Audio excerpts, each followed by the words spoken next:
का सारथी।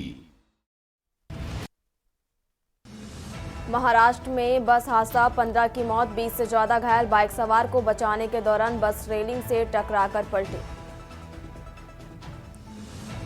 पीएम मोदी 3 दिन के उड़ीसा दौरे पर आज दूसरे दिन में पुलिस महानिदेशकों की बैठक में करेंगे शिरकत। संजौली मस्जिद केस में आज आ सकता है फैसला, मुस्लिम वेलफेयर सोसाइटी ने दे रखी फैसले को चुनौती। मणिपुर में 13 दिन बाद खुले स्कूल कॉलेज, जिरीबान हिंसा के बाद से बंद थे।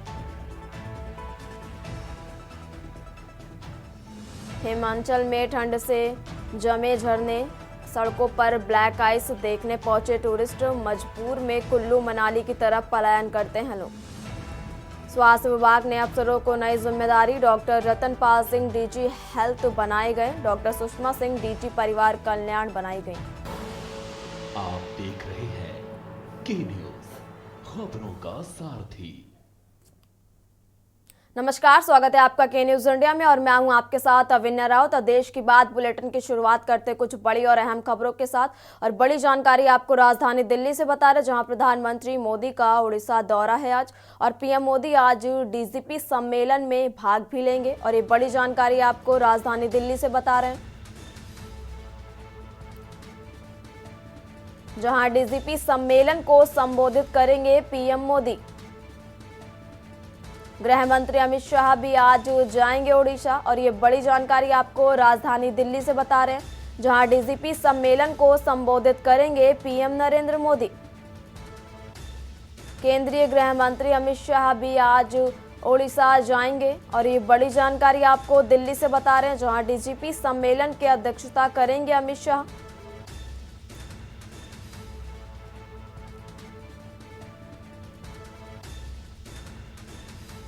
प्रधानमंत्री मोदी का ओडिशा दौरा आज और ये बड़ी जानकारी आपको राजधानी दिल्ली से बता रहे हैं, जहां पीएम मोदी आज डीजीपी सम्मेलन में भाग लेंगे। डीजीपी सम्मेलन को संबोधित करेंगे पीएम मोदी। गृह मंत्री अमित शाह भी आज जाएंगे ओडिशा और ये बड़ी जानकारी आपको राजधानी दिल्ली से बता रहे हैं, जहां डीजीपी सम्मेलन को संबोधित करेंगे पीएम नरेंद्र मोदी। केंद्रीय गृह मंत्री अमित शाह भी आज जाएंगे ओडिशा और ये बड़ी जानकारी आपको बता रहे हैं, जहां डीजीपी सम्मेलन की अध्यक्षता करेंगे अमित शाह। एनआई प्रमुख अजीत डोभाल भी सम्मेलन में होंगे शामिल और ये बड़ी जानकारी आपको राजधानी दिल्ली से बता रहे हैं, जहां प्रधानमंत्री मोदी का आज ओडिशा दौरा। पीएम मोदी आज डीजीपी सम्मेलन में भाग लेंगे और यह अहम जानकारी आपको दिल्ली से बता रहे, जहां डीजीपी सम्मेलन को संबोधित करेंगे पीएम मोदी। गृह मंत्री अमित शाह भी आज जाएंगे ओडिशा और ये बड़ी जानकारी आपको बता रहे हैं, जहां डीजीपी सम्मेलन को संबोधित करेंगे पीएम नरेंद्र मोदी।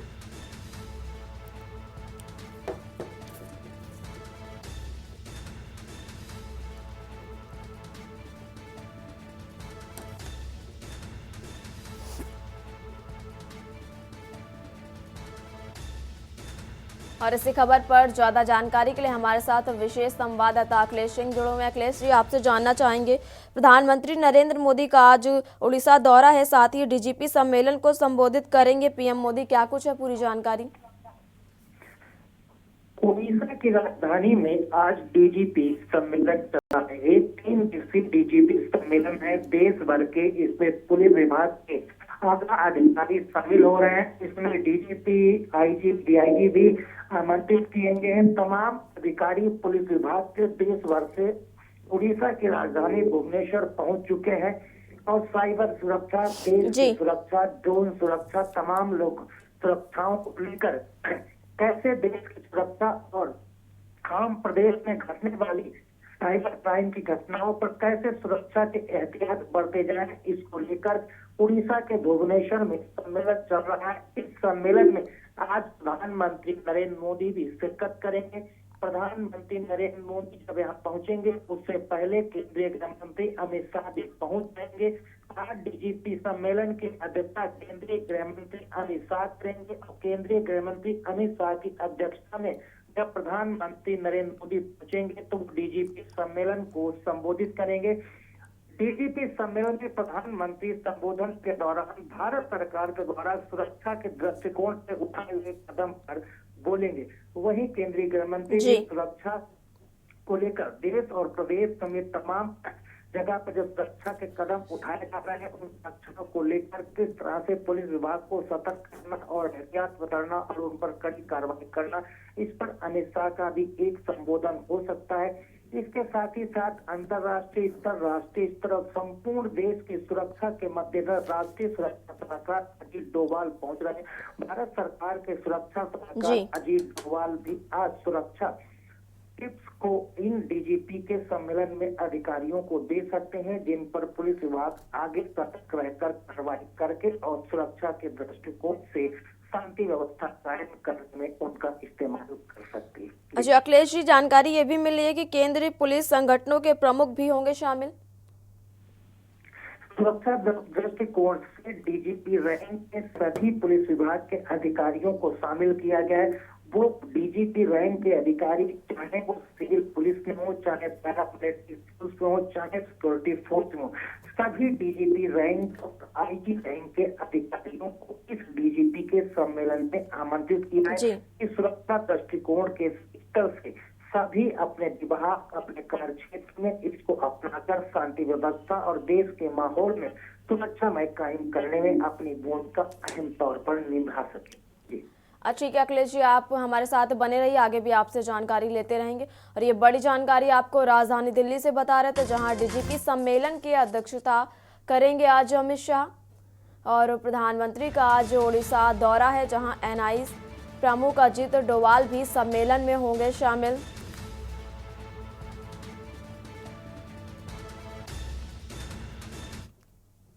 और अगली अहम जानकारी भी आपको राजधानी दिल्ली से बता रहे, जहां राहुल प्रियंका का आज वायनाड दौरा है, जहां सांसद बनने के बाद पहली बार वायनाड जाएंगी प्रियंका गांधी। वायनाड में 2 दिवसीय दौरे पर रहेंगी प्रियंका गांधी और वायनाड में राहुल गांधी के साथ रोड शो करेंगी प्रियंका गांधी। और ये बड़ी जानकारी आपको राजधानी दिल्ली से बता रहे हैं, जहां वायनाड में राहुल गांधी के साथ रोड शो करेंगी प्रियंका गांधी। राहुल प्रियंका का आज वायनाड दौरा है और ये बड़ी जानकारी आपको राजधानी दिल्ली से बता रहे हैं, जहां सांसद बनने के बाद पहली बार वायनाड जाएंगी प्रियंका गांधी। वायनाड में 2 दिवसीय दौरे पर रहेंगी प्रियंका गांधी और ये बड़ी जानकारी आपको बता रहे हैं, जहां वायनाड में राहुल गांधी के साथ रोड शो करेंगी प्रियंका गांधी।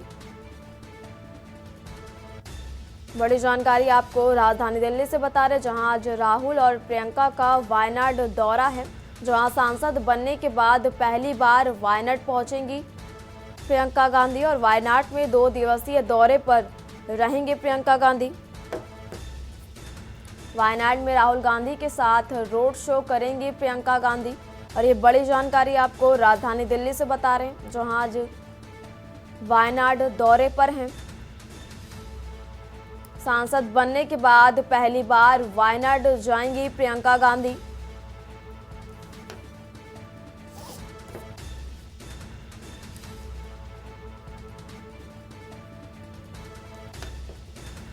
और इसी खबर पर ज्यादा जानकारी के लिए हमारे साथ विशेष संवाददाता अखिलेश जी जुड़े हुए हैं। अखिलेश जी, आपसे जानना चाहेंगे, सांसद बनने के बाद पहली बार रोड शो करेंगे और वायनाड में साथ ही प्रियंका के साथ राहुल भी मौजूद रहेंगे, क्या अधिक जानकारी है आपके पास अखिलेश जी? सभासद क्षेत्र से सांसद प्रियंका गांधी आज अपने दिल्ली के निवास से वायनाड के लिए रवाना हो चुकी हैं। उनके साथ लोकसभा सांसद राहुल गांधी भी जा रहे हैं। राहुल गांधी और प्रियंका गांधी आज वायनाड पहुंचेंगे। सबसे पहले राहुल गांधी और प्रियंका गांधी के वायनाड लोकसभा क्षेत्र में 4 कार्यक्रम रखे गए। प्रियंका गांधी जब वायनाड लोकसभा सांसद की शपथ लेने के बाद पहली बार वायनाड पहुंचेंगी, तो आज उनकी पहली चुनावी जनसभाओं के तौर पर ही एक बड़ी जनसभा रखी गई। जैसे कि भीड़ चुनावी जनसभाओं में प्रियंका गांधी के लिए कांग्रेस की टीम के द्वारा एकत्रित की जाती थी, आज लोकसभा क्षेत्र में प्रियंका गांधी की 12 बजे रैली होगी। ये प्रियंका गांधी की 12 बजे जनसभा तिरुवलम्बाड़ी क्षेत्र में होगी, जहां पर प्रियंका गांधी वायनाड की जनता को संबोधित करेंगी। साथ ही राहुल गांधी भी वायनाड की जनता को संबोधित करेंगे। इसके बाद प्रियंका गांधी के 3 और कार्यक्रम रखे गए हैं, जहां पर वायनाड की जनता प्रियंका गांधी का जोरदार स्वागत करेगी। पहला कार्यक्रम 2:15 पर तिरुवल्लुवर क्षेत्र में रखा गया है। वहीं दूसरा कार्यक्रम वन्नूर में रखा गया है और तीसरा कार्यक्रम इनका एक और वायनाड क्षेत्र की लोकसभा में रखा गया है। तो इस तरह से आज प्रियंका गांधी से के 4 कार्यक्रम है आधिकारिक तौर पर, जिसमें 1 जनसभा है और 3 स्वागत होंगे। इसके साथ ही साथ प्रियंका गांधी आज के बाद कल भी वायनाड के ही दौरे पर रहेंगी। कल वहां पर कांग्रेस के नेताओं के साथ और कुछ चुनिंदा जो वायनाड क्षेत्र के नेता हैं और कुछ ऐसी जगह वो प्रियंका गांधी जा सकती हैं जिनको राजनीतिक लिहाज से बेहद अहम माना जाता है, और वहां पर प्रियंका गांधी और राहुल गांधी चुनाव के दौरान भी जाते रहे और पहले भी जाते रहे। तो कहा जा सकता है कि आज पब्लिक कार्यक्रमों के साथ कल कुछ निजी कार्यक्रमों भी शामिल हो सकती हैं प्रियंका गांधी और राहुल गांधी जी। चलिए अखिलेश जी, आपको बहुत बहुत शुक्रिया अधिक जानकारी साझा करने के लिए। और ये बड़ी जानकारी आपको राजधानी दिल्ली से बता रहे, जहां सांसद बनने के बाद पहली बार वायनाड जाएंगी प्रियंका गांधी। वायनाड में 2 दिवसीय दौरे पर आज रहेंगी प्रियंका गांधी और वायनाड में राहुल गांधी के साथ रोड शो भी करेंगी प्रियंका गांधी। और आज वायनाड दौरे पर रहेंगी प्रियंका गांधी। फिलहाल यहाँ रुकेंगे एक छोटे से ब्रेक के लिए। आप देख रहे हैं के न्यूज, खबरों का। ब्रेक के बाद एक बार फिर बढ़ते हैं खबरों की ओर और हम अहम जानकारी आपको राजधानी दिल्ली से बता रहे हैं, जहां ब्रजभूषण शरण सिंह मामले में सुनवाई आज होगी। और ब्रजभूषण शरण सिंह मामले में आज आ सकता है बड़ा फैसला। दिल्ली का राउत एवेन्यू कोर्ट तय करेगा आगे की कार्रवाई, जहां नाबालिग पहलवान की यौन उत्पीड़न की शिकायत मामले को बंद करने की पुलिस ने कोर्ट में दी थी अर्जी। और ये बड़ी जानकारी आपको बता रहे हैं, जहां दिल्ली पुलिस ने बंद लिफाफे में कोर्ट में सौंपी है रिपोर्ट।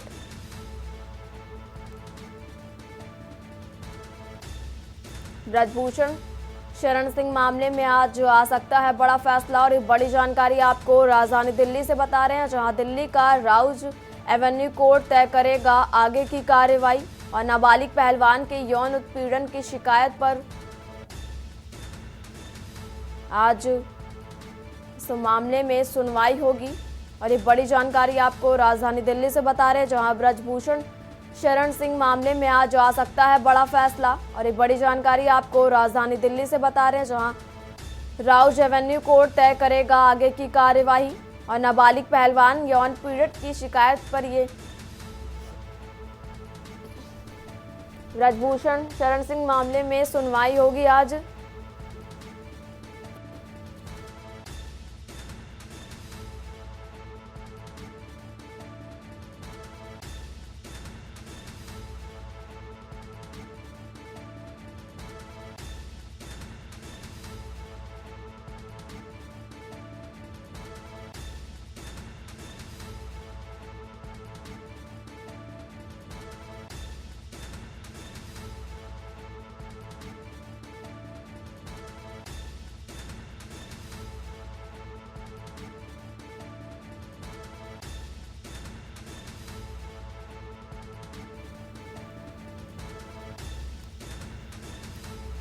और इसी खबर पर ज्यादा जानकारी के लिए हमारे साथ विशेष संवाददाता अखिलेश सिंह जुड़े हुए हैं। अखिलेश जी, आपसे जानना चाहेंगे, आज राउज एवेन्यू कोर्ट में ब्रजभूषण शरण सिंह मामले में सुनवाई करेगा, क्या कुछ है पूरी जानकारी?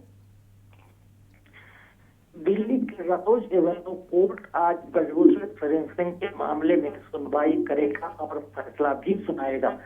हरियाणा के नाबालिग पहलवान के यौन शोषण के मामले में दिल्ली की पुलिस ने एक एफआईआर दर्ज की थी। दिल्ली पुलिस अब तक जांच कर रही थी। दिल्ली पुलिस ने सभी आरोपियों का बयान दर्ज किया। इसके साथ पीड़िता के बयान और गवाहों के बयान दर्ज करने के बाद एक रिपोर्ट तैयार की, जिस रिपोर्ट को राउज एवेन्यू कोर्ट में दिल्ली पुलिस ने सौंपी। दिल्ली पुलिस ने रिपोर्ट सौंपी थी। उस रिपोर्ट में कहा था कि ब्रजभूषण शरण सिंह के खिलाफ यौन शोषण के मामले के जो आरोप लगे हैं वो बेबुनियाद है। उनको उन पर आगे अब केस चलाने की जरूरत नहीं है, क्योंकि उसमें यौन उत्पीड़न जैसे मामले में कोई तथ्य नहीं मिले हैं। इन तमाम पॉइंट के साथ दिल्ली पुलिस ने एक अपनी चार्जशीट टाइप की फाइल एक सबमिट की थी, जिसको राव जेवन्नो कोर्ट ने स्वीकार कर लिया था। लेकिन आज जब राव जेवन्नो कोर्ट उस रिपोर्ट पर सुनवाई करेगा और रिपोर्ट पर सुनवाई करने के बाद कोर्ट ये फैसला देगा कि दिल्ली पुलिस ने यौन शोषण के मामले ब्रजभूषण शरण के खिलाफ दर्ज हुए थे, उसमें जो तमाम गवाह और पीड़िता थे बयान पुलिस ने दर्ज कराए, उसके आधार पर केस आगे चलाए जाने के लिए कोई तथ्य और प्रमाण नहीं मिले, इसलिए केस बंद किया जाता है और ब्रजभूषण शरण सिंह को बरी किया जाता है। अगर कोर्ट को दिल्ली पुलिस के द्वारा दायर की गई पुलिस जांच रिपोर्ट में अगर कोर्ट को लगता है कि यौन पीड़ित से जुड़े हुए मामले के जो आरोप लगे हैं वो उनमें कुछ सच्चाई है, उनमें कुछ तथ्य हैं और उन तथ्यों के आधार पर कोर्ट आगे की सुनवाई कर सकता है, तो यौन शोषण के मामले में ब्रजभूषण के खिलाफ राव जेवन्नो कोर्ट आगे की सुनवाई के लिए मामले पर फैसला सुना सकता है, या फिर तथ्य न मिलने पर उस फैसला आज दे सकता है कि राव जेवन्नो कोर्ट इस मामले की सुनवाई बंद करती है। बहुत बहुत शुक्रिया अखिलेश जी आपका। बने रहिए आप हमारे साथ, आगे भी आपसे अधिक जानकारी लेते रहेंगे। और ये बड़ी जानकारी आपको राजधानी दिल्ली से बता रहे हैं, जहां ब्रजभूषण शरण सिंह मामले में आज आ सकता है बड़ा फैसला। दिल्ली का राव जेवन्नो कोर्ट तय करेगा आगे की कार्यवाही, और ये बड़ी जानकारी आपको दिल्ली से बता रहे हैं। और इसी बीच दिल्ली से एक बड़ी खबर आपको बता रहे हैं, जहां प्रियंका गांधी वायनाड के लिए दिल्ली आवास से रवाना हो गई हैं। और ये बड़ी जानकारी आपको बता रहे हैं, जहां प्रियंका गांधी के साथ राहुल गांधी भी जा रहे हैं वायनाड। और उस वक्त बड़ी जानकारी आपको राजधानी दिल्ली से बता रहे हैं, जहां वायनाड में प्रियंका राहुल गांधी के साथ थिरुवंबाड़ी के मुक्कम में 12 बजे रैली को संबोधित करेंगी। और ये बड़ी जानकारी आपको बता रहे हैं।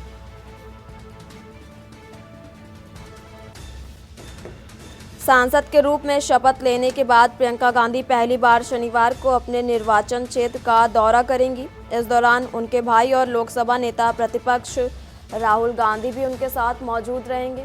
और इस वक्त बड़ी जानकारी आपको दिल्ली से बता रहे हैं, जहां प्रियंका गांधी वायनाड के लिए दिल्ली आवास से रवाना हो चुकी हैं। और प्रियंका गांधी के साथ राहुल गांधी भी जा रहे हैं वायनाड। और ये बड़ी जानकारी आपको बता रहे, जहां वायनाड में प्रियंका राहुल गांधी के साथ जनसभाएं करेंगी।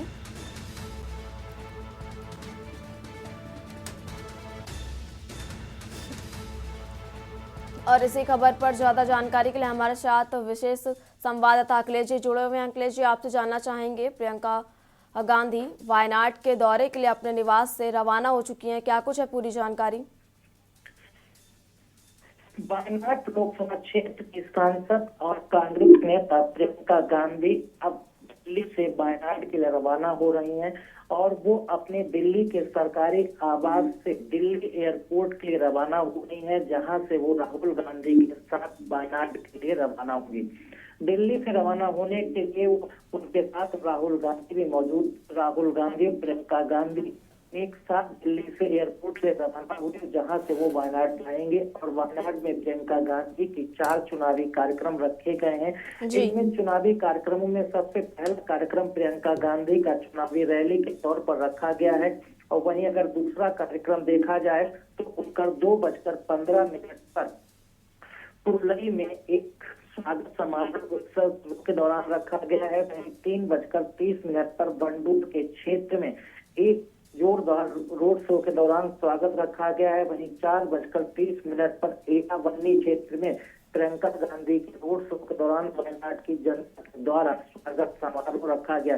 तो इस तरह से देख सकते हैं, जब आज प्रियंका गांधी वायनाड लोकसभा क्षेत्र पहुंचेंगे तो उनके लिए वायनाड की जनता किस तरह से फलक बिछाकर स्वागत करने के तैयार है। वहीं एक जनसभा भी प्रदेश कांग्रेस कमेटी के द्वारा आयोजित की जा रही है, जिस जनसभा को प्रियंका गांधी वायनाड की जनता के लिए संबोधित करेंगे और वो वायनाड की जनता से बताएंगी कि लोकसभा चुनाव के दौरान जब वो आई थी और जब वो यहाँ से चुनाव लड़ रही थी तो वायनाड की जनता से उन्होंने जो वादे किए थे, अब उन बातों को निभाने का समय आ गया है।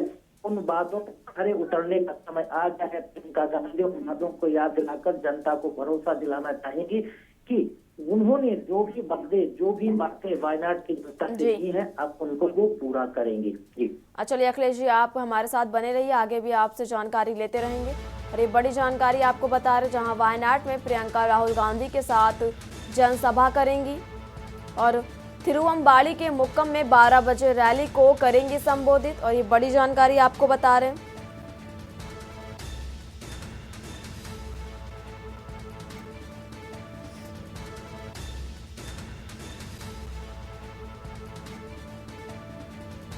तीन 3:30 पर वांदूर में प्रियंका गांधी जनसभा करेंगी। देश की बात में बढ़ते हैं अगली खबर की ओर। दिल्ली एनसीआर में कम नहीं हो रहा वायु प्रदूषण, आज भी गंभीर श्रेणी में दर्ज है वायु की गुणवत्ता। और प्रदूषण नियंत्रण बोर्ड ने समीर ऐप पर इसके आंकड़े भी जारी किए हैं। दिल्ली का ओवरऑल सूचांक बना हुआ है 348। और ये बड़ी जानकारी आपको राजधानी दिल्ली से बता रहे हैं, जहां लगातार प्रदूषण बढ़ता नजर आ रहा है। दिल्ली का ओवरऑल सूचांक बना हुआ है 348। प्रदूषण नियंत्रण बोर्ड ने समीर ऐप पर आंकड़े जारी किए हैं और ये बड़ी जानकारी आपको बता रहे हैं, जहां दिल्ली का ओवरऑल सूचांक बना हुआ है 348।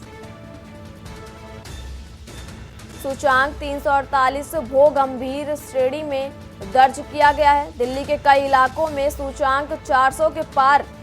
और ये बड़ी जानकारी आपको राजधानी दिल्ली से बता रहे हैं, जहां दिल्ली एनसीआर में वायु प्रदूषण कम होने का नाम नहीं ले रहा, आज भी गंभीर श्रेणी में दर्ज है वायु गुणवत्ता सूचांक। और ये बड़ी जानकारी आपको बता रहे हैं।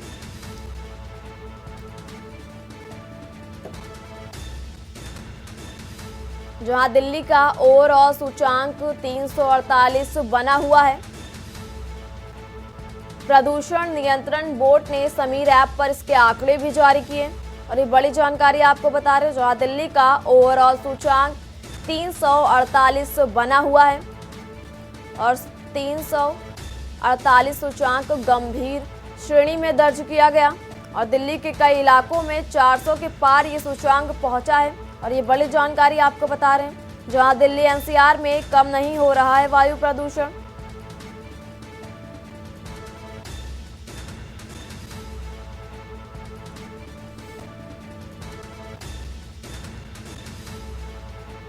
और इसी खबर पर ज्यादा जानकारी के लिए हमारे साथ दिल्ली से विशेष संवाददाता अखिलेश सिंह जुड़े हुए हैं। अखिलेश जी, आपसे जानना चाहेंगे, दिल्ली की वायु गुणवत्ता शुक्रवार को लगातार छठे दिन बहुत खराब श्रेणी में रही है, जबकि सुबह इस सीजन की सबसे ठंडी रही और तापमान बताया जा रहा 9.5 डिग्री सेल्सियस तक गिर गया। क्या कुछ है पूरी जानकारी? दिल्ली में वायु प्रदूषण लगातार बना हुआ है, वायु प्रदूषण कम नहीं हो रहा है, वायु गुणवत्ता सूचकांक भी अधिक कम होने का नाम नहीं लेता है। वायु गुणवत्ता सूचकांक खराब श्रेणी में लगातार दर्ज किया जा रहा है।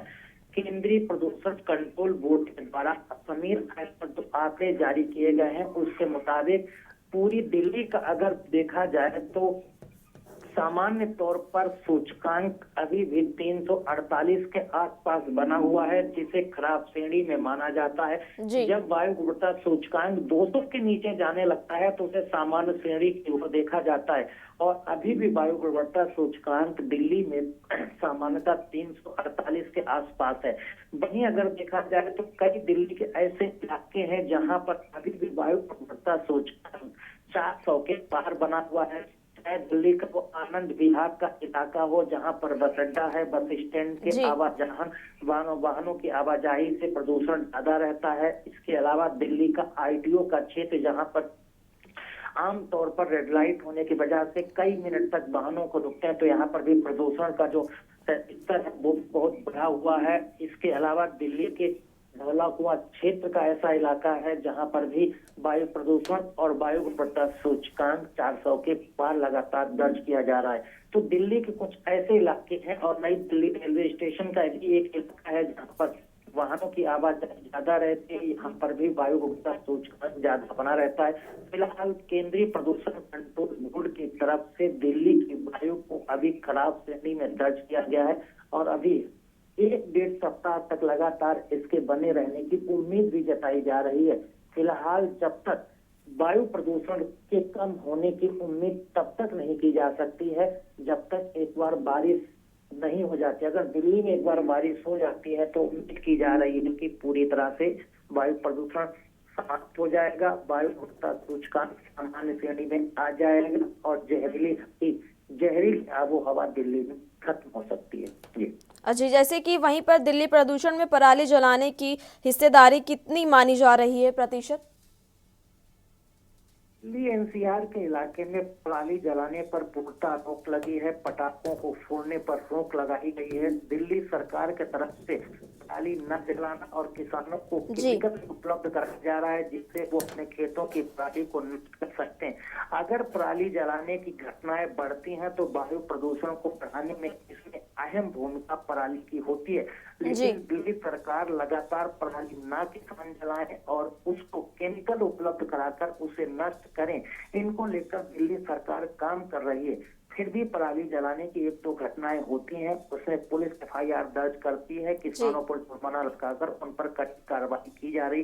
फिलहाल दिल्ली एनसीआर के क्षेत्र में किसान इस चीज को लेकर सतर्क है। पराली जलाने में छुटपुट घटनाएं भले ही सामने आए लेकिन ज्यादा घटनाएं पराली जलाने की सामने नहीं आती हैं। फिलहाल पराली कम होने से ही दिल्ली का वायु प्रदूषण कंट्रोल होता नजर आ रहा है। जी चलिए अखिलेश जी, आपका बहुत बहुत शुक्रिया अधिक जानकारी साझा करने के लिए। और ये बड़ी जानकारी आपको राजधानी दिल्ली से बता रहे हैं जहां एनसीआर में कम नहीं हो रहा है वायु प्रदूषण। और ये बड़ी जानकारी आपको बता रहे हैं जहां लगातार आज भी गंभीर श्रेणी में दर्ज वायु गुणवत्ता सूचांक दर्ज किया गया है और 348 सूचांक दर्ज किया गया। वहीं प्रदूषण नियंत्रण बोर्ड ने समीर ऐप के द्वारा इसके आंकड़े भी जारी किए और वहीं लगातार दिल्ली में वायु प्रदूषण बढ़ता नजर आ रहा है। फिलहाल यहाँ रुकेंगे एक छोटे से ब्रेक के लिए। आप देख रहे हैं के न्यूज। देश की बात में एक बार फिर बढ़ते हैं खबरों की ओर। अहम जानकारी आपको बुलंदशहर से बता रहे हैं जहां 3 महीने की मासूम की पटक कर हत्या कर दी और महिला ने मासूम की पटक कर हत्या की। मासूम की मौके पर दर्दनाक मौत हो गई। वहीं मासूम की मां से हुई थी विवाहित की कहासुनी और ये बड़ी जानकारी आपको बुलंदशहर से बता रहे हैं जहां विवाद के दौरान विवाहित ने मासूम की हत्या की। आरोपी महिला को पुलिस ने गिरफ्तार भी कर लिया। शिकारपुर कोतवाली क्षेत्र के गांव हिरनोट की ये पूरी घटना बताई जा रही जहां मासूम की मां से विवाहित की कहासुनी हुई थी। विवाद के दौरान विवाहित ने मासूम की पटक कर हत्या कर दी। आरोपी महिला को पुलिस ने गिरफ्तार भी किया।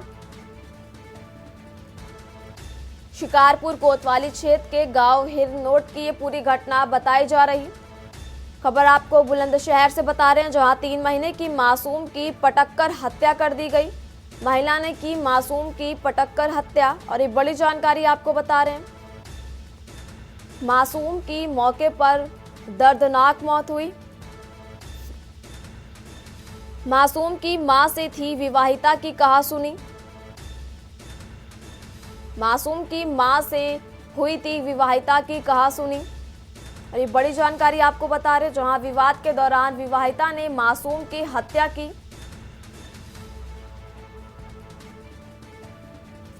आरोपी महिला को पुलिस ने गिरफ्तार भी किया और शिकारपुर कोतवाली क्षेत्र के गांव हिरनोट की पूरी घटना बताई जा रही है। वहीं 3 महीने की मासूम की पटक कर हत्या कर दी गई और महिला ने की मासूम की पटक कर हत्या और ये बड़ी जानकारी आपको बुलंदशहर से बता रहे हैं जहां मासूम की मौके पर ही दर्दनाक मौत हो गई।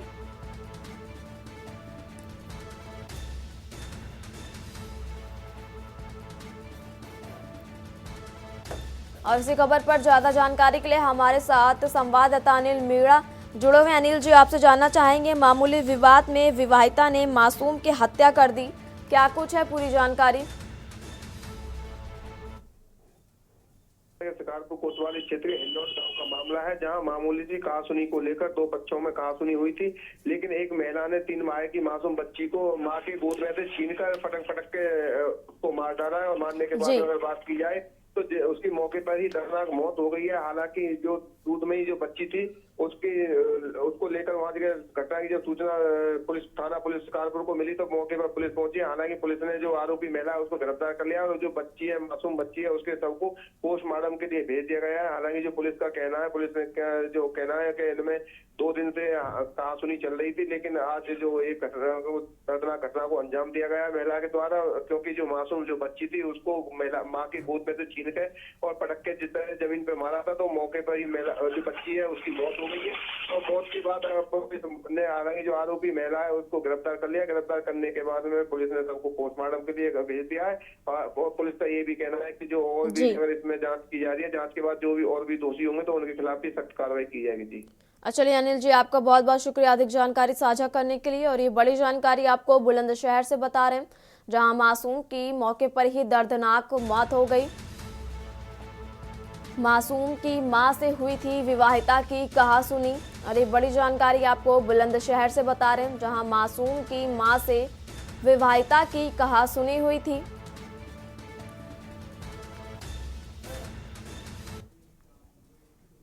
फिलहाल यहाँ रुकेंगे एक छोटे से ब्रेक के लिए। आप देख रहे हैं कि ब्रेक के बाद एक बार फिर बढ़ते हैं खबरों की ओर। और अब अगली खबर आपको राजधानी लखनऊ से बता रहे, जहां बैंक को चूना लगाने वाले पैनल वकील को सजा और वकील सुरेश चंद्र दुबे को सीबीआई कोर्ट ने सुनाई है सजा। और सीबीआई कोर्ट ने 3 साल कैद की सुनाई सजा। वहीं कोर्ट में दोषी वकील पर 40,000 का जुर्माना भी लगाया गया। 26 मई 2009 को लखनऊ सीबीआई ने केस दर्ज किया था। इलाहाबाद बैंक प्रबंधन ने दर्ज कराया था मामला और संपत्ति के लिए लोन में फर्जी लीगल ओपिनियन दी थी। और ये बड़ी जानकारी आपको राजधानी लखनऊ से बता रहे, जहां फर्जी लीगल ओपिनियन पर दिया था 6 लाख का लोन। और ये बड़ी जानकारी आपको लखनऊ से बता रहे, जहां बैंक को चूना लगाने वाले पैनल वकील को सजा सुनाई गई। और वकील सुरेश चंद्र दुबे को सीबीआई कोर्ट ने सजा सुनाई है। और ये बड़ी जानकारी आपको बता रहे, जहां सीबीआई कोर्ट ने 3 साल कैद की सजा सुनाई है। वहीं कोर्ट ने दोषी वकील पर 40,000 का जुर्माना भी लगाया। और ये बड़ी जानकारी आपको बता रहे हैं, जहां 26 मई 2009 को लखनऊ सीबीआई ने केस दर्ज किया था और इलाहाबाद बैंक प्रबंधन ने दर्ज कराया था मामला। और ये बड़ी जानकारी आपको बता रहे हैं, जहां संपत्ति के लिए लोन में फर्जी लीगल ओपिनियन दी थी।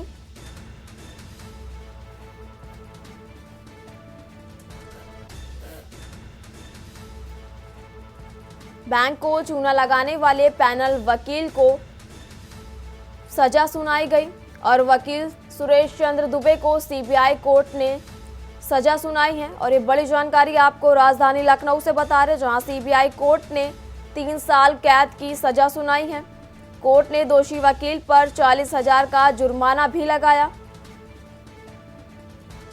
26 मई 2009 को लखनऊ सीबीआई ने इस पर केस दर्ज किया था और इलाहाबाद बैंक प्रबंधन ने और केस दर्ज कराया था। संपत्ति के लिए लोन में फर्जी लीगल ओपिनियन दी थी। फर्जी लीगल ओपिनियन पर दिया था 6 लाख का लोन। और एक बड़ी जानकारी आपको बता रहे हैं, जहां बैंक को चूना लगाने वाले पैनल वकील को 3 साल कैद की सजा सुनाई गई। वकील सुरेश चंद्र दुबे को सीबीआई कोर्ट ने ये सजा सुनाई है। और ये बड़ी जानकारी आपको बता रहे हैं, जहां सीबीआई कोर्ट ने 3 साल कैद की सजा सुनाई। कोर्ट ने दोषी वकील पर 40,000 का जुर्माना भी लगाया।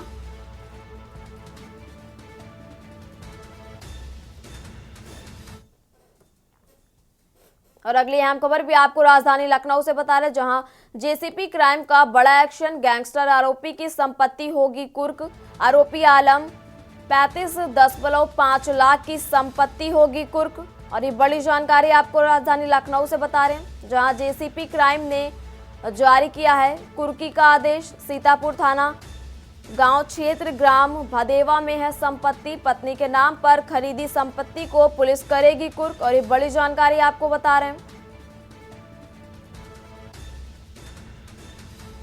जहां पत्नी के नाम पर खरीदी संपत्ति को पुलिस कुर्क करेगी। और ये बड़ी जानकारी आपको बता रहे, जहां संपत्ति को पुलिस गैंगस्टर एक्ट के तहत कुर्क करेगी। और सीतापुर में कृषि योग्य भूमि की जाएगी कुर्क। और ये बड़ी जानकारी आपको राजधानी लखनऊ से बता रहे हैं, जहां सीतापुर में कृषि योग्य भूमि कुर्क की जाएगी। लखनऊ के फैजुल्लाहगंज में 2 आवासीय भूखंड होंगे कुर्क।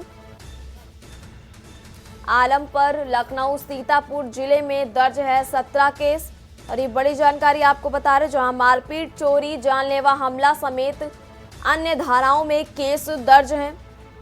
जेसीपी क्राइम का ये बड़ा एक्शन सामने आया है। और ये बड़ी जानकारी आपको राजधानी लखनऊ से बता रहे हैं, जहां गैंगस्टर आरोपी की संपत्ति को कुर्क किया जाएगा।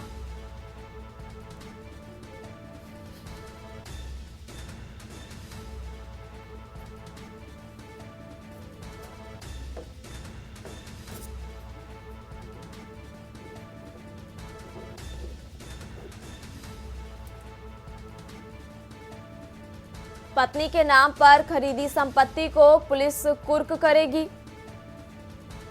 संपत्ति को पुलिस गैंगस्टर एक्ट के तहत कुर्क करेगी। और ये बड़ी जानकारी आपको राजधानी लखनऊ से बता रहे हैं।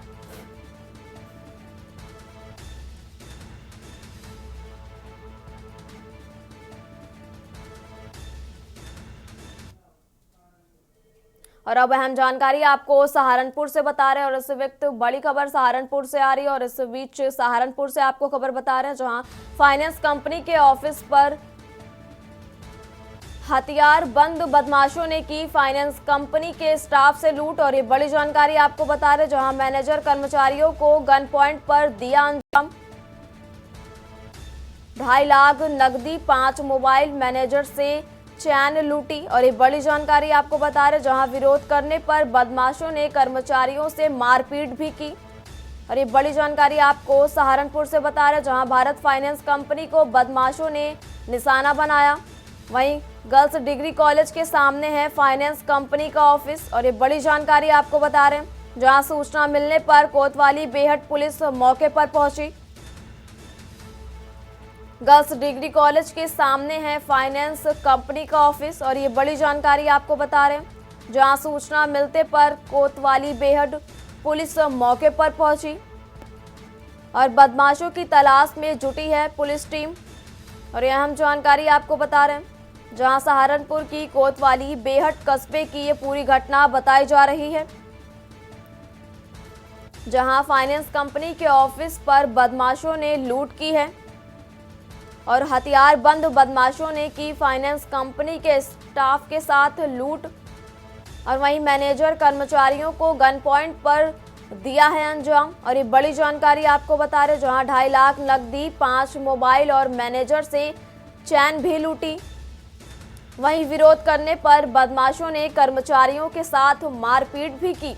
और ये बड़ी जानकारी आपको बता रहे, जहां भारत फाइनेंस कंपनी को बदमाशों ने अपना निशाना बनाया। गर्ल्स डिग्री कॉलेज के सामने है फाइनेंस कंपनी का ऑफिस। और ये बड़ी जानकारी आपको बता रहे हैं।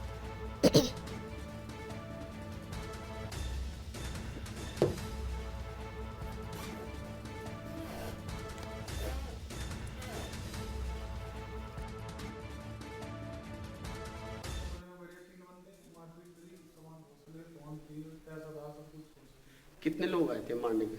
पहले 3 लड़के उस कमरे में, विराट से नहीं टोटल है जी, 8 बंदे। 8 बंदे। क्या क्या था इनके पास हथियार? मस्कट थी, सबके बाद 2 लीटर और कट्टे लिए छोटे। अच्छा, आप लोग कितने लोग थे? हम 2 स्टाफ एक रूम में थे, 3 स्टाफ एक रूम में। अच्छा, लगभग कितनी रकम ले गए? वे हमारे यहाँ से ले गए 2-2.5 लाख रुपए कम से कम टोटल कैश। अच्छा, चैन पेन फोन सब कुछ ले लिया। माल पिटाई भी की उन्होंने? हमारे भी सब कुछ।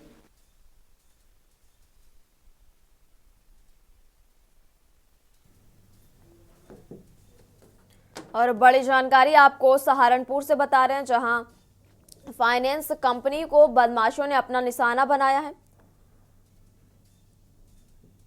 और गर्ल्स डिग्री कॉलेज के सामने है फाइनेंस कंपनी का ऑफिस। और ये बड़ी जानकारी आपको सहारनपुर से बता रहे हैं, जहां सूचना मिलने पर कोतवाली पुलिस मौके पर पहुंची और गर्ल्स डिग्री कॉलेज के सामने फाइनेंस कंपनी का ऑफिस बताया जा रहा है और ये बड़ी जानकारी आपको बता रहे हैं, जहां सूचना मिलने पर मौके पर पुलिस पहुंची और बदमाशों की तलाश में पुलिस टीम जुटी हुई है। और ये बड़ी जानकारी आपको सहारनपुर से बता रहे हैं, जहां सहारनपुर की कोतवाली बेहट कस्बे की ये पूरी घटना बताई जा रही है।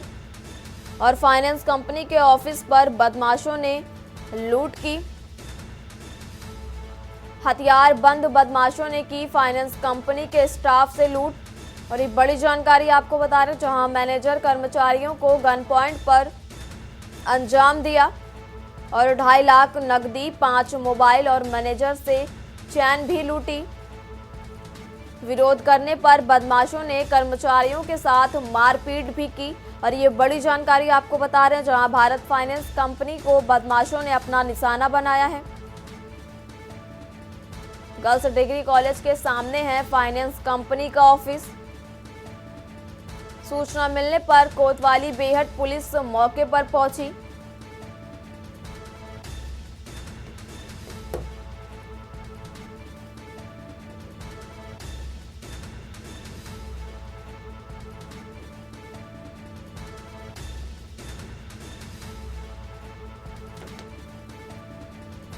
और बदमाशों की तलाश में पुलिस टीम जुटी है। और सहारनपुर की कोतवाली कस्बे की ये पूरी घटना बताई जा रही, जहां सहारनपुर में फाइनेंस कंपनी के ऑफिस पर बदमाशों ने लूट की। हथियार बंद बदमाशों ने की फाइनेंस कंपनी के स्टाफ के साथ लूट। मैनेजर कर्मचारियों को गन पॉइंट पर दिया अंजाम। और ये बड़ी जानकारी आपको बता रहे हैं, जहां 2.5 लाख नकदी, 5 मोबाइल और मैनेजर से चैन लूट की। और विरोध करने पर बदमाशों ने कर्मचारियों के साथ मारपीट भी की। फिलहाल यहाँ रुकेंगे एक छोटे से ब्रेक के लिए। आप देख रहे हैं के न्यूज, खबरों का।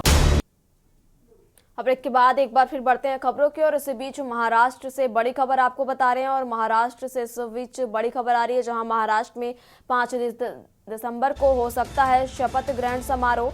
मुंबई के आज़ाद मैदान में होगा कार्यक्रम का आयोजन। और ये बड़ी जानकारी आपको महाराष्ट्र से बता रहे हैं, जहां 5 दिसंबर को हो सकता है शपथ ग्रहण समारोह।